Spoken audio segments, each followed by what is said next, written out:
Hi, I'm Tim Naftali. I'm director of the Richard Nixon Presidential Library and Museum. It's September 22nd, 2008. I'm in Naples, Florida, and I have the honor and privilege to be interviewing Mr. Charles Colson for the Richard Nixon Oral History Program.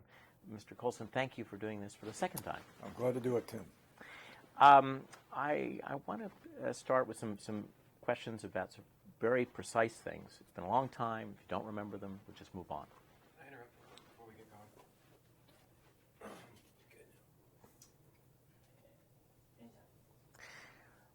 In 1971, you and President Nixon worked on something on a mailer for New Hampshire.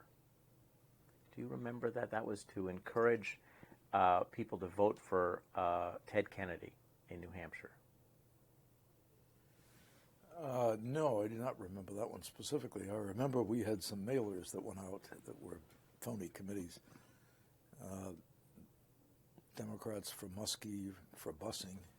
I remember one. I don't remember putting anything out for Ted Kennedy in New Hampshire. Maybe if it's on the tapes, it must have. But it was actually President Nixon's idea.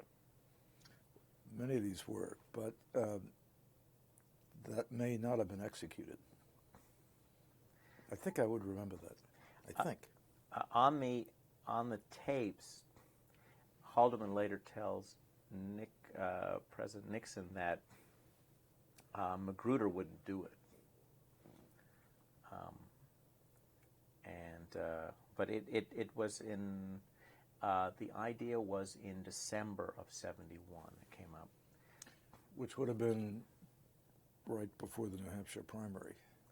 And there was a gentleman in New Hampshire who was going to be the name on the letter, on the mailer that would go out, but he didn't know that he was being contacted by Republicans. He was a Democrat in New Hampshire, but that one doesn't ring a bell. Well, how would these work? I would tell you if it did. Let's tell me about one that you remember.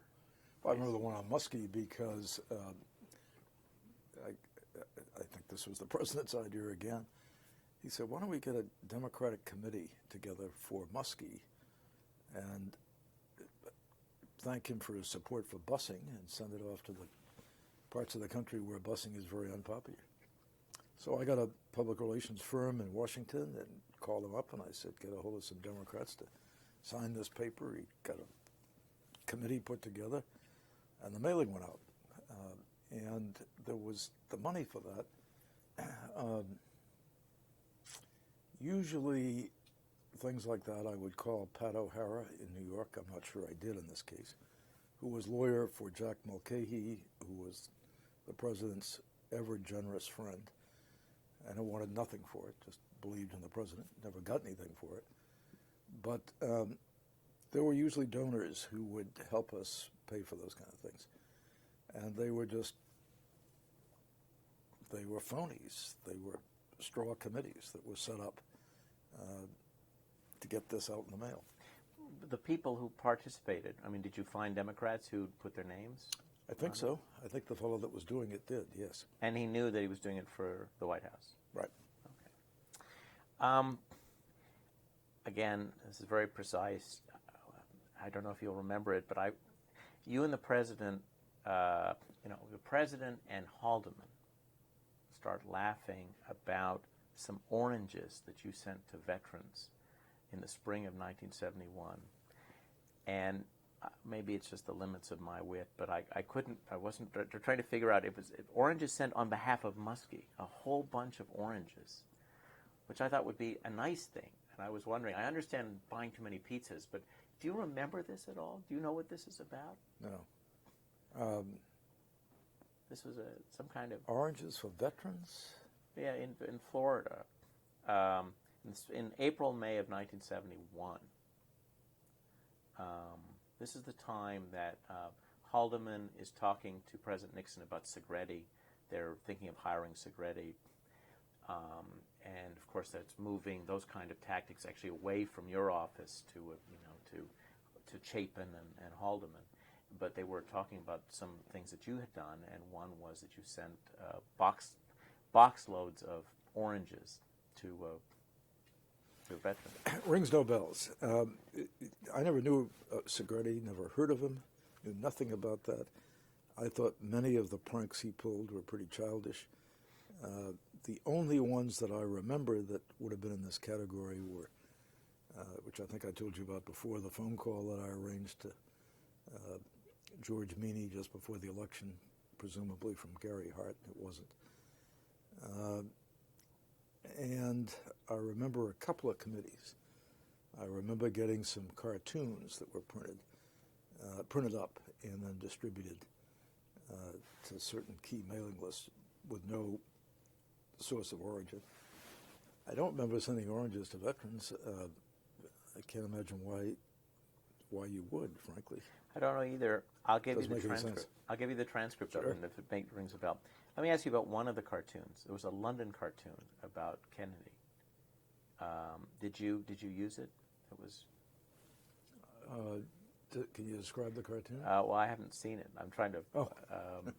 It's referred to on the tapes as a. Yeah, I do remember a cartoon about Kennedy. It was a London cartoon, and I don't remember what it said, but that was one of those that we mailed out to a certain mailing list where we thought it could be an embarrassment to them. Why did you take such an interest in the investigation of Tydings? I took a great interest in it because a reporter had come to me to ask me some questions about the campaign. I was very much involved in the 1970 off-year election, particularly in certain states where the president thought I had good contacts or where he thought I could help the candidates that were running. Maryland was one of them, where I knew Glenn Bell, who was running against Tydings.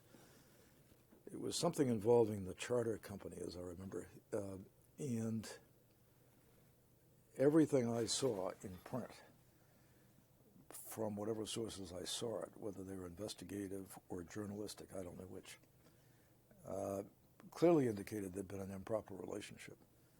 And so I fed it to a Life magazine reporter who printed it, but it was all legitimate. There was nothing made up about it. It really caused Tydings some embarrassment and probably contributed to his defeat. But no one ever asked me about that before, but if anyone did under oath, I would say everything I had my hands on was legitimate and just the kind of thing you give a reporter. Was that Bill Lambert? Who? Was Bill Lambert the reporter you gave it to? I think so. It's 35 years ago. Oh, I know. I told you I'd be precise. It was. Sounds familiar. Do you remember how you? Because how did you cultivate Bill Lambert? Do you remember him at all? Because you used him as a conduit for a few things. I do not know how we got. I don't know how we came in contact with Bill Lambert because I've dealt with very few people in the press. The only way I would have gotten in touch with him or talked to him is if he had come by the office or if he had been the one that raised the charter information. That could be. So I think possible. I think didn't you send him? Didn't he get the ZM cables, the famous? Oh yes, yeah, yes, he did. And I don't know if you know the whole story about that because I did tell the prosecutors about it. Howard Hunt said he could prove that ZM had been toppled deliberately, and that there was cable traffic that would show it. He went through all this elaborate cable traffic, and I said, if you can make a case, do it, because it reflects on the Kennedys. And as I remember what happened, he came back to me and he said, well, there's a couple of these I'm going to fix up. And I said, great. I had no idea what he was talking about. It later turned out in the testimony that he had dealt with my secretary, Joan Hall, and gotten a typewriter and done some things with the FBI and altered one of the cables. He gave it to Lambert and then told me so, at which point I didn't call Bill Lambert and say we gave you a phony cable because that would cause us to be very embarrassed. but I touted Lambert off the story. I told Lambert I didn't think there was a story there. How did you? I don't know how I got to know Bill. We were friends, as I think about it now. Almost think I took him to lunch in the White House one day. He was a guy that I liked. Maybe I'd known him before I went to the White House. It's possible. He was an old timer. He'd been around Washington quite a while. How did you get to know Jerry Terhorst? Jerry Terhorst was a neighbor of mine in Washington when I first moved to Alexandria, Virginia. He was a few houses away, and we got to know one another in the neighborhood. And when I was in the White House, he was one of the few guys I dealt with because I knew him as a neighbor and knew him as a friend, and very sympathetic guy. Let me ask you about, were you given any of the take from the Fielding break-in? Because you were interested. Given any of the take? Yeah, any of the material? No. Any? No. Howard Hunt walked in my office one day and he said, "I want to tell you what we did this weekend." I said, "I don't want to hear it." He had these pictures in his hand. He said, "I'm going to show you these pictures." I said, "Howard, I don't want to know anything about it. You're dealing with Bud Krogh, and you're reporting to him, and don't tell me about this." He would frequently want to come in and tell me his exploits, and I frequently would say, "I don't want to know about them." So go, whoever's ordering you to do it, go do it. The only time I dealt with Howard Hunt directly, ever really, was on the ITT case, and I did on Dita Beard and that memo, which to this day I believe was false. And there I dealt directly with Hunt.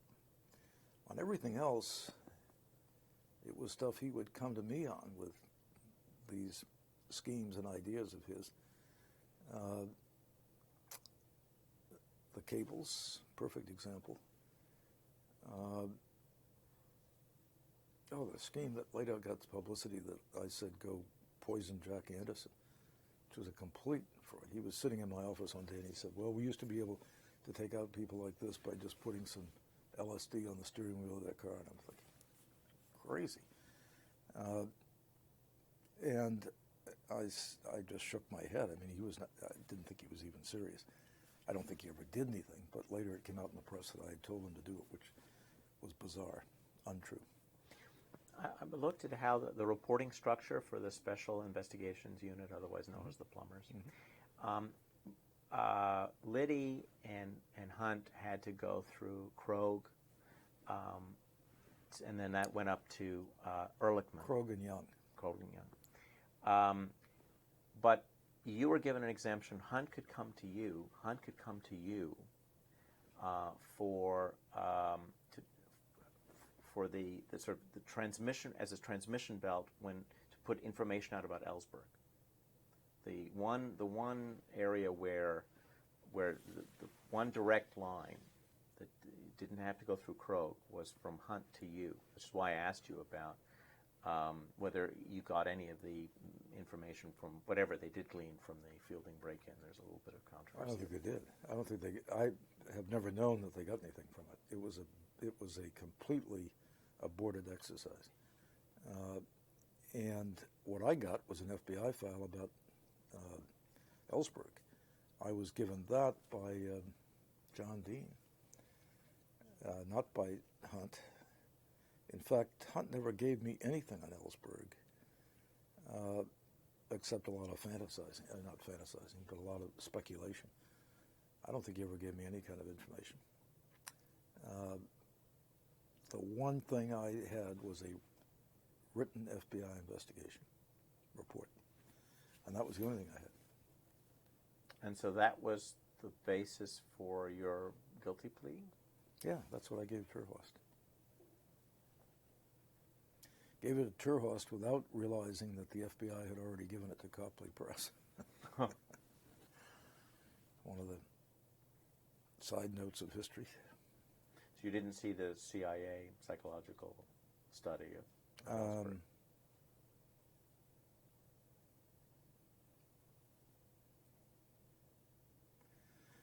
Was that not in the FBI report? I have not looked at the FBI report that you gave to Terhorst.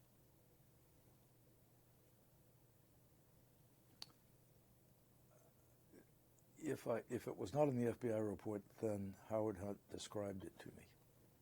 I don't know if I actually saw a CIA report, but there was stuff about his psychological profile in the FBI report that I gave out. I read that in the FBI report.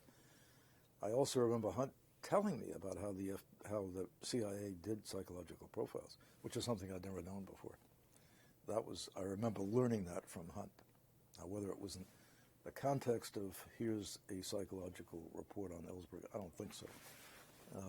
What I knew about Ellsberg was largely from the FBI file and from the kind of corridor gossip that all of us were privy to when Kissinger and Young and others were bringing all these tales into the meetings that we had in the White House about the strategy for deflecting Ellsberg or trying to discredit him. And the material in the FBI file was clearly derogatory, and that should be a crime to give that out. So that's why I pled to it. I pled to it, Tim, just for the record, because I had decided that I wanted to plead and get out of the case. And my lawyers said, well, you can agree to this, which is obstruction of justice for transmitting a letter to John Dean, not a letter, a recording of a phone conversation that I had with Howard Hunt to John Dean, transmitting and we were furthering the conspiracy. I said, I can't plead to that because I didn't think I was furthering the conspiracy. I thought John Dean was honestly investigating this. He said, well, that's the only way you're going to go off the hook.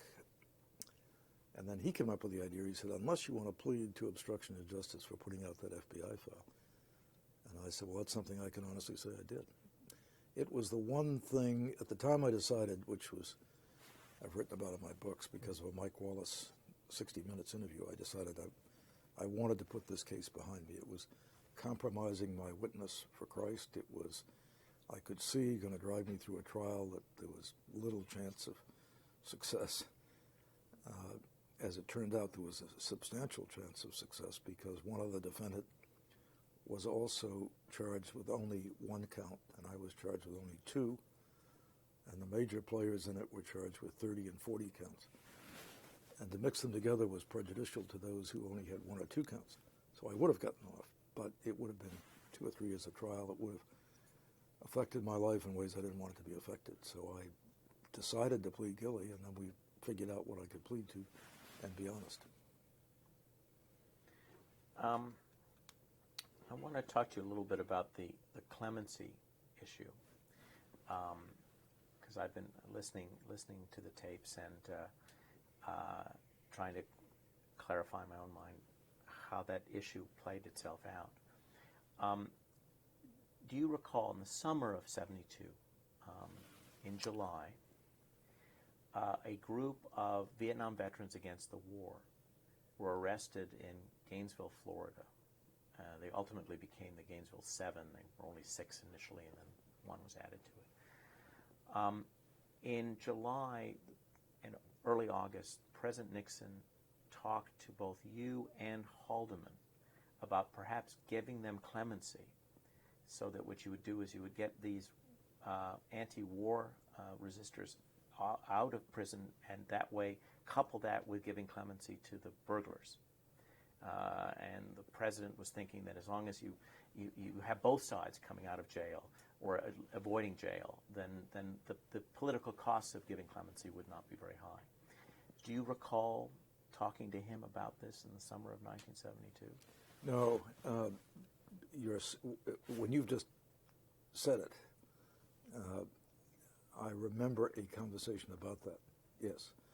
But I can't tell you that I specifically remember who had it, whether it was the president or anybody else. I don't think anything came of it, or did it? No, but the issue of how to give clemency to the burglars remains a topic of conversation. Oh, yeah, absolutely. And I had conversations with the president about that. I never told him I promised clemency to anybody, because I didn't.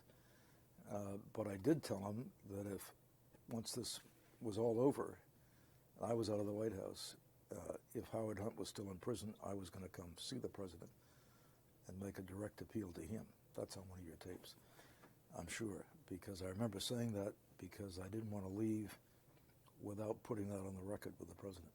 In January of 1973, you do have this conversation with the president, and Is it this? Is it described the way I remember it? well, it's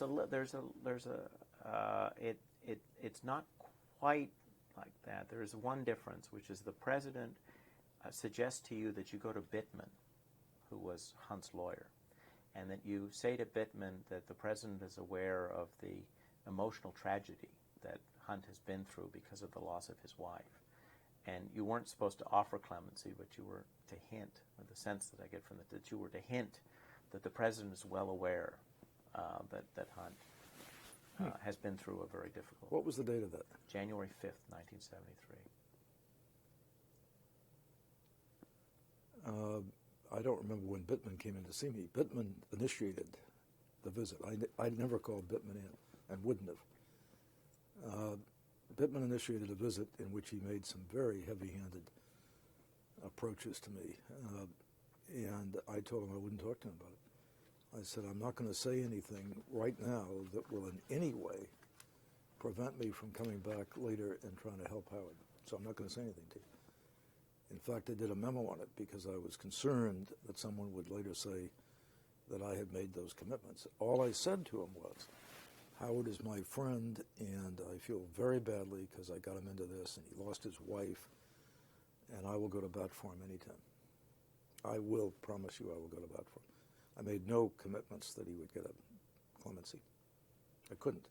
No, and my sense from the meeting with the president was that he wasn't saying that you should, but he was very concerned about he knew that Sirica was putting pressure on all of the defendants, and was very concerned that Hunt would talk. You'd have to look at the dates when Bittman came in to see me. Maybe you know that. It likely was after this, likely before this conversation with the president. My recollection is it is, because I would have initiated this conversation with the president. My recollection is, and I did it because I knew Bittman was seeking clemency, and I knew I hadn't committed it, but I wanted to be able to say to the president, I'm going to come back here sometime and fight for that. Now, what the president said after that, I don't remember. But if he did say, well, you might get Bittman in, I didn't. Bittman initiated that meeting. I did not. Okay. And there was only one meeting. The president was very supportive of, at the very least, giving Hunt the impression that the White House was considering clemency for him. Yeah, well, the truth is I did not do. The truth is that I never made a commitment or even gave a hint of a commitment, or saying the president would be friendly to this. I always had one line with everybody except Ehrlichman. The one line with everybody was, I'm going to help my friend Howard. I don't leave my friends behind. I'm not going to get out of this thing, leave the White House, go back to my lovely law firm, and forget Howard Hunt sitting in prison. So I'm going to come fight for him. With everybody I said that. With Haldeman, with the president, with anybody I could get to listen. With Ehrlichman, I didn't do that. With Ehrlichman, I lied deliberately. I knew exactly what I was doing. I said, look, Bittman's been by to see me, and I've told him he's going to get a clemency. He's going to get out of this thing. I didn't do that I didn't do it with Bittman, but I told Ehrlichman I did, because I didn't trust Ehrlichman that if I went back to him later, he wouldn't remember that. So I shocked him with that, and he didn't. He stopped it for a moment and then just said, "Well, not." He didn't object to that. Now the prosecutors never asked me about that, but that is the fact. Well, it was in the air. It was in the air. Sure, it was in the air. So, and he would have known that the president was looking positively on it. Now, the president never ordered clemency for anybody, but he talked about it. He was always looking for a way to balance. How can we get some Democrats out of prison and then we can get this without. Maybe we sent oranges to those veterans in Muskie's name. I'll bet you that's it. Yes, no, it wasn't Muskie's name. No, but I'm saying if they got arrested for protesting, Yes. that might well have been. Well, this was the oranges were in '71, and Oh. but you had the great concern in the summer of '72 was that there would be major demonstrations in either San Diego or Miami, depending on where the Republicans. Oh, yeah. And so this group of veterans was being watched, and they were arrested before the Republican convention on I think on the testimony of an informant, and they ultimately were they actually were found innocent. They were acquitted. But while the trial was going on, the president was thinking, well, we might just let them leave. I'm thinking that would explain why you would send oranges to them. No. They were no. This is I don't know which group. It could have been the same thing happened in '71, and that would have made sense. That would have been just a cute practical joke. Yes. Linking Muskie to this group, I can see. Let me shift gears a bit. I want to ask you about Frank Fitzsimmons. Mm-hmm. He was a controversial figure for some in the administration because there was some evidence that he had mob contacts. In fact, at one point there was some talk of giving him a position on a commission, which didn't happen because then he did get one, but the first time around he didn't get. And I was wondering about how, in your own mind, you were balancing this, because you knew that Fitzsimmons, or did you know that Fitzsimmons' hands were not entirely clean? I didn't know that. I knew that there were people on the Teamsters board, trustees or directors, whatever they were called, who had previous criminal convictions. I knew there were some who were believed to have mob connections. I had two conversations with Fitzsimmons. Now, these are later. I had two conversations with Fitzsimmons when I left the White House. And he wanted me to become his counsel, which I did. And I said, Frank, I have to tell you, I'd already talked to Edward Bennett Williams and been told by him what kind of a client they were, because I was replacing Edward Bennett Williams. And I said to Ed Williams, I want to be sure these guys are clean and on the up and up and that there's no hanky-panky. And he said, you have to be very firm. He said, Fitzsimmons is good. Fitzsimmons is straight. So I talked to Fitzsimmons one day and I said, I want to approve every contract you sign. Everyone. And he said, okay, Charlie, if that's the way you want to do it, you will. So I remember him sending me one, and I went through it and I said, Frank, you can't sign that. You cannot sign that. It's a front operation. It's not even a legitimate public relations firm. He didn't sign it. I never had occasion with Fitzsimmons to see, and I was pretty close up. That's probably breaking attorney-client privilege, I'm not sure, but he's dead, so I guess I can. I never saw one bit of evidence that he had any connection to the mob or that he was skimming any of the funds that were available to him. I never saw that. He lived well, but all the Teamster presidents did because they paid all their bills and paid for their private jet and paid for their place at La Costa in California. So, but he was not, so far as I know, he was not padding his own pocket.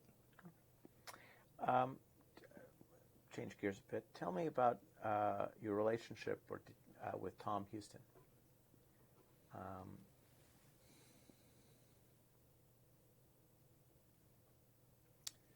I guess I knew who he was. I remember maybe one or two conversations with him in the mess hall or some meeting we were in the dining room.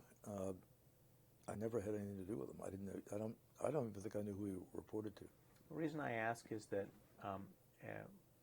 turns out that the president ordered him in 1969 to go through the ZM cables. It's the very first, and I didn't know if you knew that and whether I didn't. Whether that information was passed to Hunt. Might have been, but you wouldn't have known about it, I guess. So you didn't know. I had nothing to do with Houston, the Houston plan. Well, this is a different project. This is not the Houston. No, but and you're telling me something I didn't know. Did you know? It does not surprise me, because Nixon would talk about that a lot.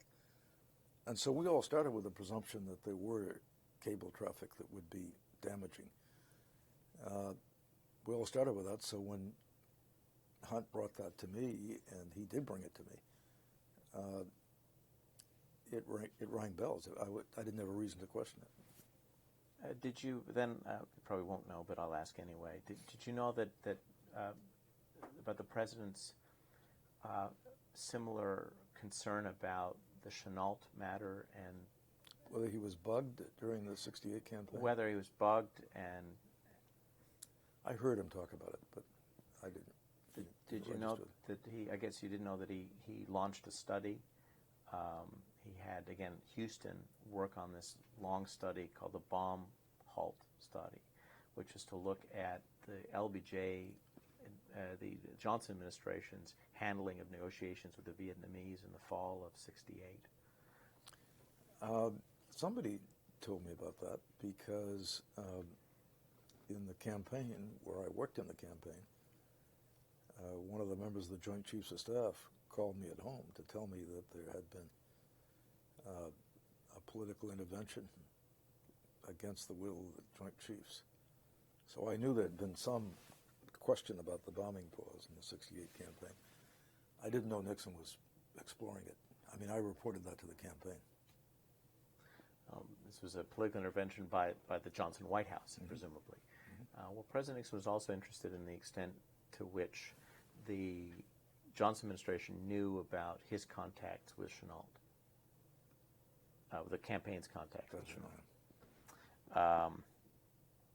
Were you a conduit to Senator Byrd regarding Kennedy? To Senator Byrd? Yes, I know. The Democrat senator. Yes, Senator Robert Byrd. There were two. Yes, I don't mean the Virginia Byrd. I mean the West Virginia Byrd. I don't believe so. I don't remember having a conversation with Senator Byrd. I don't think I had no contact with him. Okay. Only thing I remember about Senator Byrd was Nixon one day said, "Why don't we appoint him to the Supreme Court?" And we all had a great laugh over that because the Democrats couldn't vote him down, and he would be totally unqualified. But I don't have anything to do with Byrd. Can you tell us a little bit, please, about your role in the White House's investigation of Seymour Hersh after My Lai, after his articles on My Lai? Don't think I was involved. Do you remember asking for more information on Larry O'Brien at any point?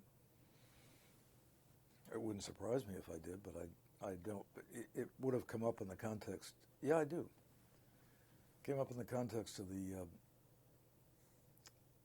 the Tita Beard situation because I don't know exactly the context it came up in. Bob Bennett, who was Howard Hunt's employer, who was the son of a U.S. Senator, who is today a sitting United States Senator, came to see me, and he said he wanted my help in getting acquainted with the White House staff and the senior staff. And I'd known him for years simply because I knew his father in the Senate. And he had just employed Hunt, because I remember he said, "I've got a fellow who says he knows you working with me." He said, "I need to get appointments with people here so I'm well connected because I have just taken over the Howard Hughes account." He said, "It's a big account with a lot of money and power, and he said, I've taken it away from Larry O'Brien. Larry O'Brien's very upset about it. And I arranged for Bob Bennett to go meet Agnew and Ehrlichman and enough of the senior White House staff that he was pretty well acquainted, just as a favor to a friendly political guy on the outside. I do remember at that time asking some questions about O'Brien's, or later asking questions about O'Brien's involvement with the Democratic National Committee because of, no, I'm sorry, that's after the Watergate explodes, and I was pursuing this theme that the Howard Hunt and their PR firm, which was Mullen Associates, Bob Bennett, had an ulterior motive for the break-in at the Watergate of their own, which was to get dirt on Larry O'Brien. I don't think I ever asked for information on O'Brien because they were competing for the Howard Hughes account. And the way I knew that was because of what Bennett told me in '71.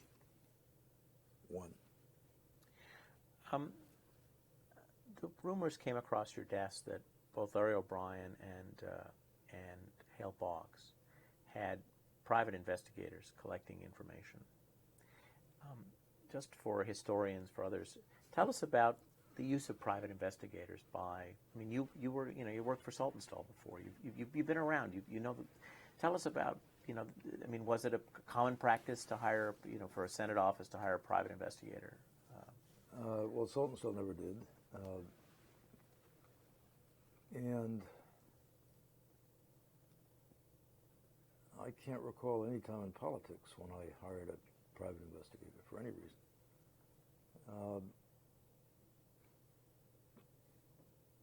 And what you're saying about Hale Boggs and Larry O'Brien hiring private investigators? Well, it was a rumor. I'm trying to understand the climate because, of course, the White House, the Nixon White House, hires private investigators. Right.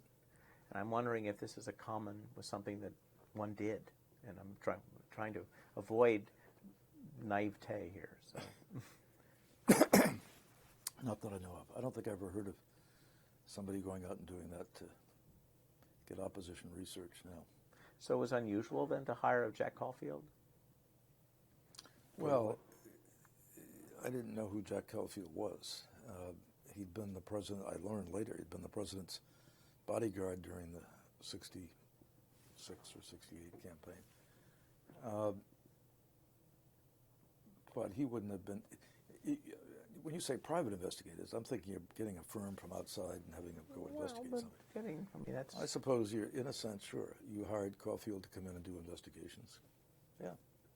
And they also, though he wasn't, they used Torek Mollenhoff to do this in the beginning, and Olasowitz was part of the Caulfield operation. And I was just trying to get a sense of the extent to which this was unusual in Washington in 1970.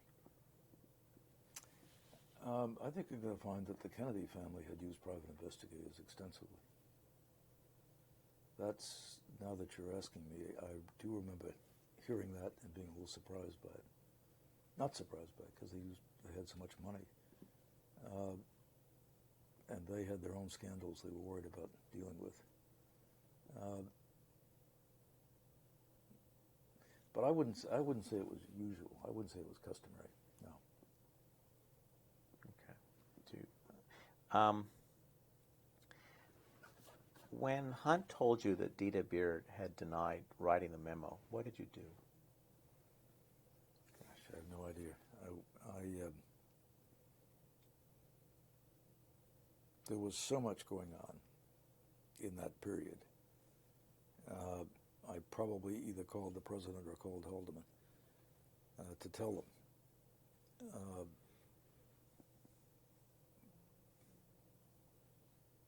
I always thought the thing was forged, so I wasn't surprised when he came back with that.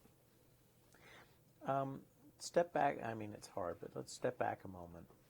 People often forget that the ITT thing happened, but for those of you in the White House, you were obsessed with it for a while. The ITT investigation occurs almost simultaneously with Mitchell's approval or Magruder's approval of Gemstone. Do you see?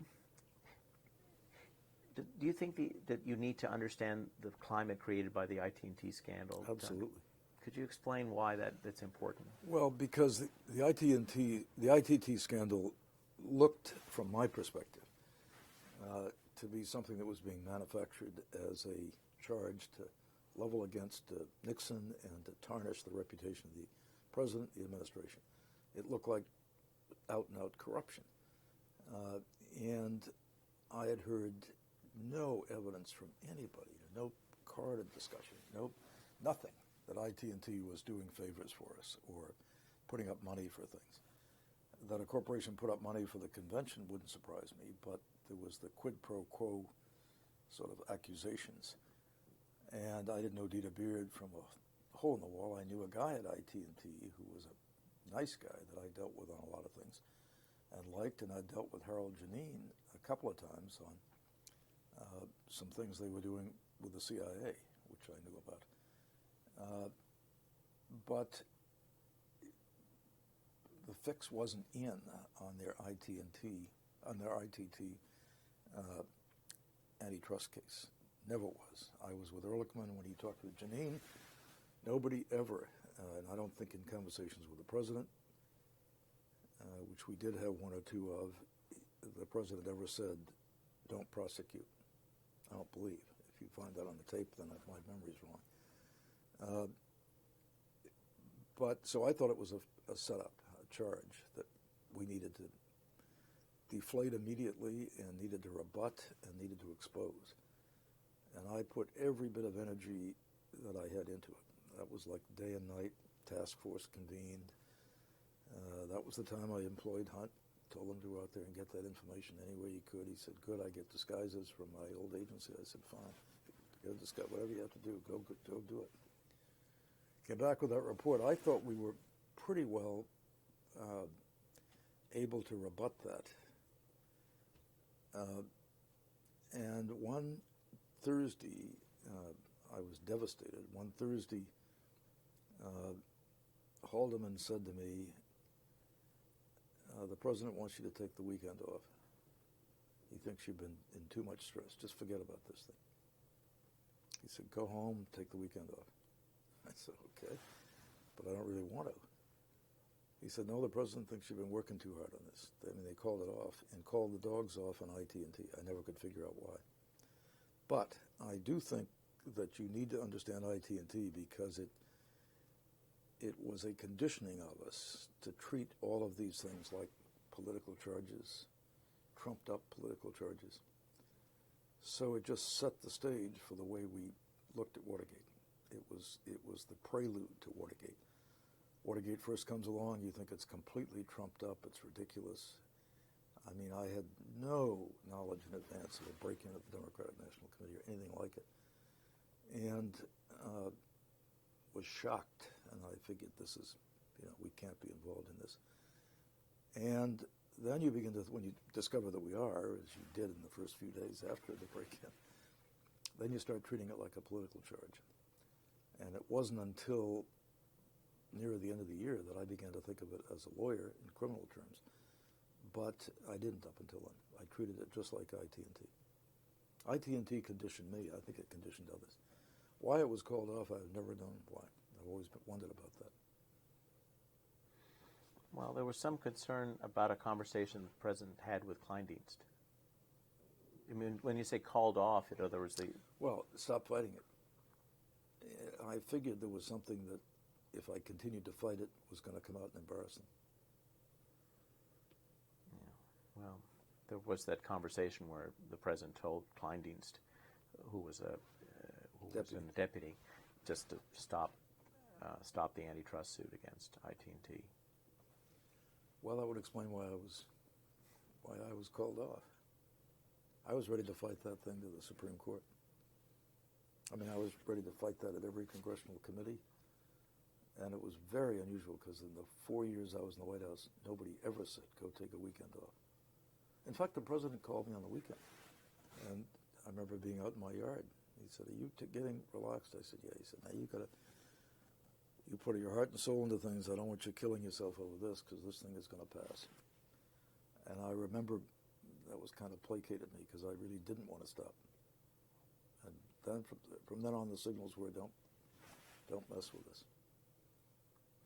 Interesting. You're telling me something that is interesting. Did you play any role in the Radford investigation? This is the Joint Chiefs of Staff No. bugging the. No. Did you play any role in the investigation of Senator Brewster?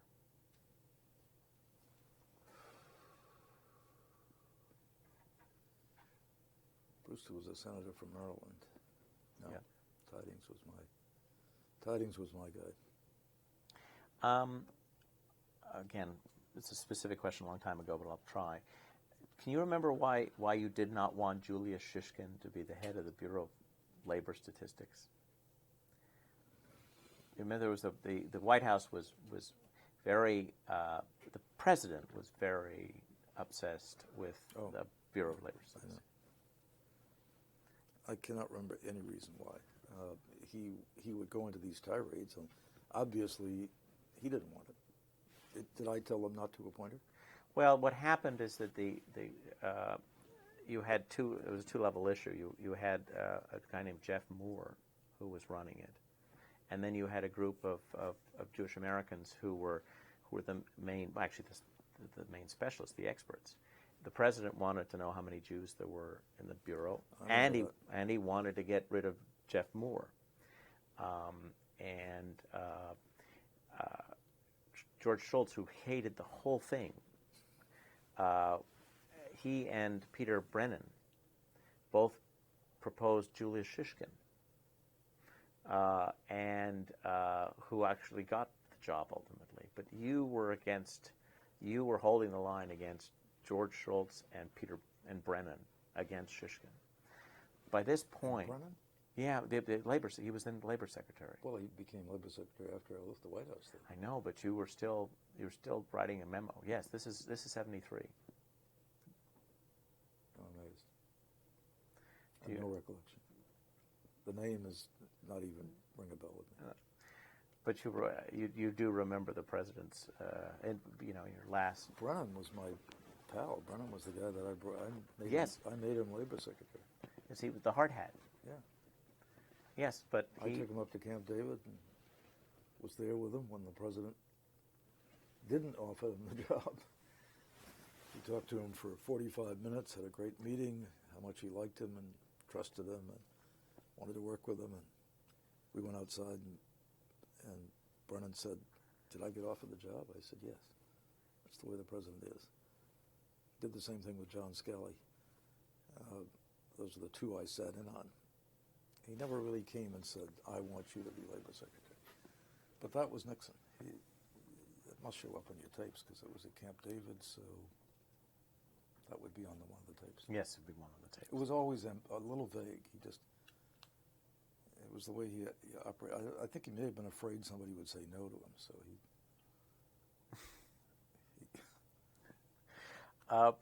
Why do you think the administration spent so much energy purging the board of the Kennedy Center? I have no idea. There's a whole collection of, this was a... Get rid of those Georgetown I liberals, don't know, but all the people Nixon saw as enemies. Probably represented by that. And Nixon was a guy who, as I just wrote in the foreword for a book on a couple of scholars who were doing the Nixon tapes. Are you aware of that? Yes, Ken Hughes. No, Rick Moss is one of them. Rick Moss and Lou Nectar, I think it is. So I read what they're doing, and I thought it was pretty good. I did a foreword for them. But what were we talking about? Sorry, I lost my train of thought. That's okay. I asked you, we were talking about enemies. I'm asking Yeah, about he saw. Nixon was a populist. Nixon said to me once, he said, the thing I hate most of all to see is a son bring his father in and be embarrassed about his father's clothes or the fact that he's got dirt under his fingernails when that father worked so hard to get that son ahead. And he kind of always, he identified with the hard hats. When they came in the office, it was like he was rejuvenated. He never liked the sophisticated Georgetown. He didn't like the elite. He had a thing about the elite. And it was resentment that he'd gone to Duke and Kennedy went to Harvard, law school, I know. But he became president of the United States. I understand, but he never got over that. Came out many ways, many times. Did you ever go to Grand K with Nixon? Grand K? Key? Yeah, No. the Aplanap place in the Bahamas. Nope. Okay. What's your theory about why Hunt and his team broke into Greenspun's office in My theory Nevada? has never been any different than it was when I first read the entire CIA file on Watergate. And it's spooky because there was a huge power struggle going on inside the Hughes operation for control of a lot of the Hughes political largesse, which was significant.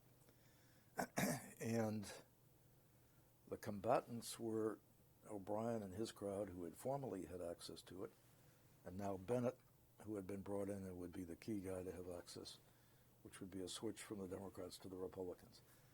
I always thought the Greenspun break-in was connected to that because I couldn't see any reason why otherwise it would take place. But I also thought the Watergate break-in was for the same reason.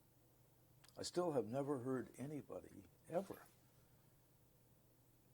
after all these years and all these tapes, give me an explanation of why they went to the Watergate. I mean, it's all over now, and everybody's free of prosecution, and statutes of limitations have all expired. I can honestly tell you that if anybody had walked into my office, didn't matter who it was, including Ehrlichman, and said, we're going to send a team to break into the Watergate, to the Democratic headquarters, I would say, you're out of your mind. There's nothing there. They have no money.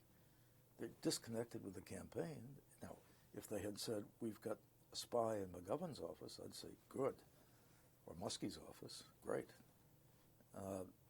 But if they told me they're going to break into the Watergate, I would say, that's the most stupid thing I've ever heard. So and in prison, I think I might have told you in the previous tapes, in prison I asked Magruder about that, and he fell apart like a bowl of Jell-O.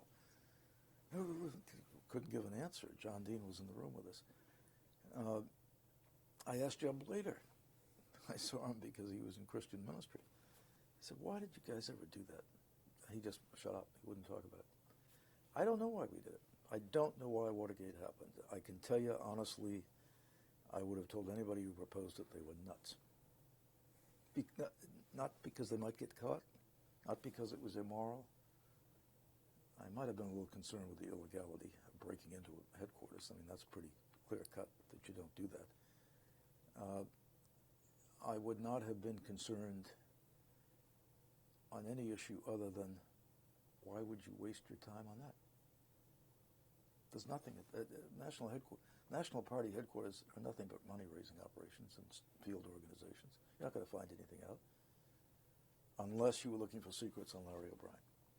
It's so remarkable when you listen to the tapes that for months after July 17th, 1972, you have the central players in the White House asking the same question over and over and over again and not getting an answer. Oh, well, I asked people, because that's what I kept saying is, why would we have done that? I mean, to make any sense. And my first reaction wasn't one of, when I realized our people were involved, I mean, I remember when John Ehrlichman first called me about Howard Hunt and the break-in, and he said he had a phone book in his wallet, or one of the burglars had a phone book with Howard Hunt's number at the White House in it. I said, that's a coincidence because we wouldn't do anything. No one would do anything that stupid who worked with us. Well, we did. And to this day, I'd love to know why. But the Greenspun thing was was part of the CIA file. The CIA file by now should be declassified and made part of the Nixon records because Fred Thompson read the whole thing. Bazart read the whole thing. If I'm repeating myself, sorry, okay. but showed it to me in his office one day on a Saturday morning, and it was this big, thick file.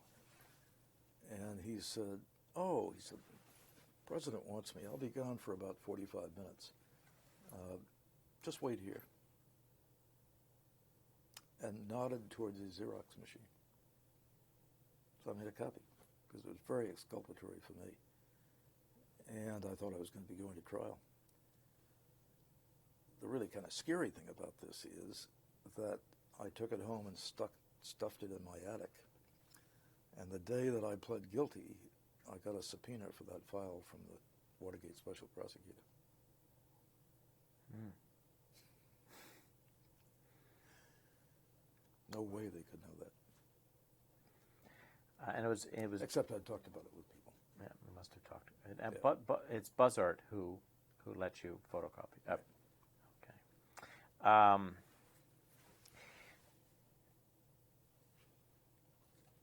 Why did you, as a lawyer, why did you not intervene to prevent Hunt from getting involved in the Special Investigations Unit and then Jim? I mean, then when he came to you with Liddy to ask for help and putting pressure on Magruder to get this plan accepted.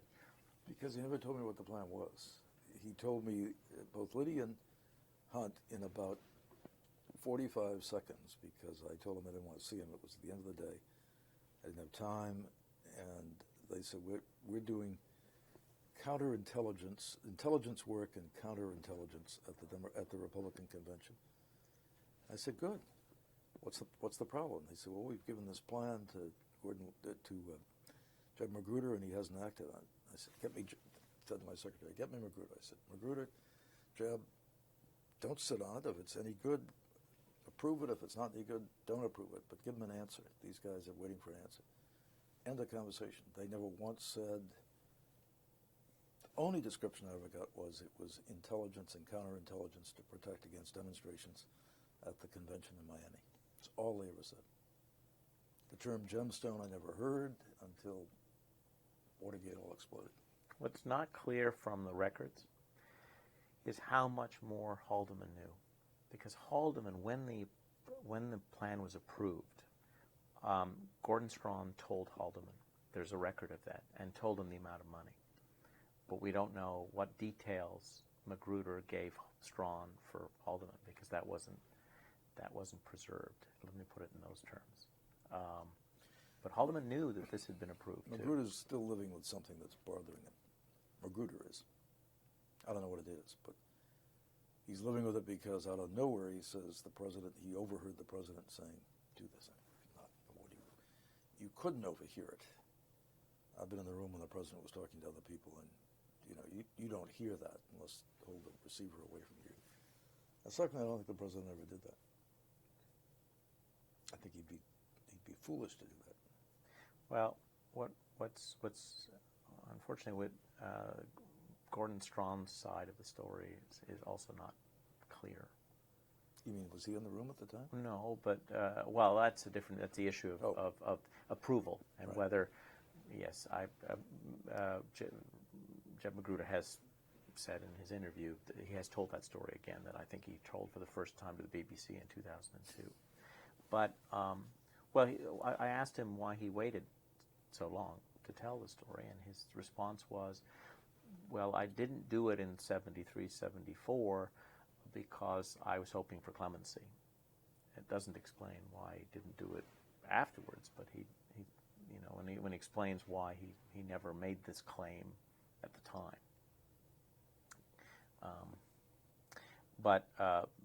He did it after both Nixon and Mitchell were dead.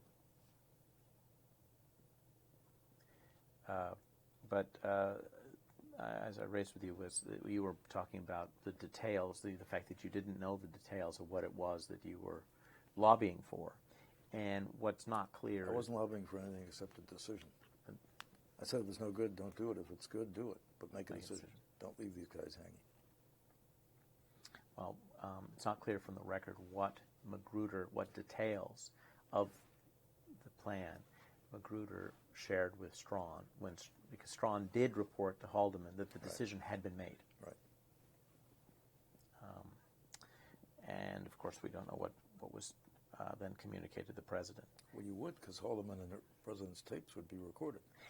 Yes, but there is no conversation that we don't and those have been actually the abuse of powers tapes were released in the 90s, and even the chronological release through that period has been available for a few years now, and there's no discussion between them about.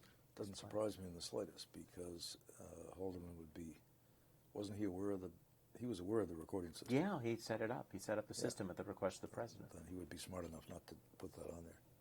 Yes, and not everything was taped. Remember you described the late night telephone conversations? Mm-hmm. The president, there wasn't a tap on the president's private phone in the White House. So Really? So that that's why those calls, the famous one you talked about after the trip to the Soviet Union in 1972. He was at Camp David then, but when he called you, when Right. Manolo had to go and right. that was from Camp. But there are also calls that he made to a number of calls from 72 to Mitchell that were not recorded. We know they exist. So not every telephone call was actually recorded. I think Haldeman also was discreet enough that there were things he wouldn't tell the president. I would hope he was. I mean, I would think he would be.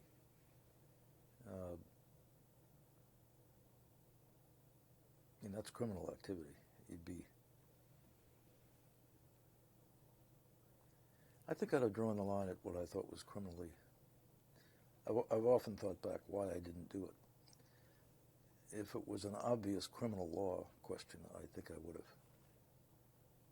I don't think I ever heard anybody say, even getting the files for Ellsberg, they said they were just going to obtain his files. I think if you get those files and shows that he was a psycho, that's just give me the product. And then when Hunt came back and I realized what they'd done, that was when I was horrified. I think if somebody told me they were going to do a burglary, I'd have been pretty. I don't know if I would have stepped up to. I know I would have gotten myself out of it. So I don't want any part of this. Keep me out. The mailers were illegal, though. Yeah, I realized that technically, but I didn't at the time. I've thought about it since. We're going to change the tape. I'm going to make one stop here. Okay. I'll give you a full 2 hours.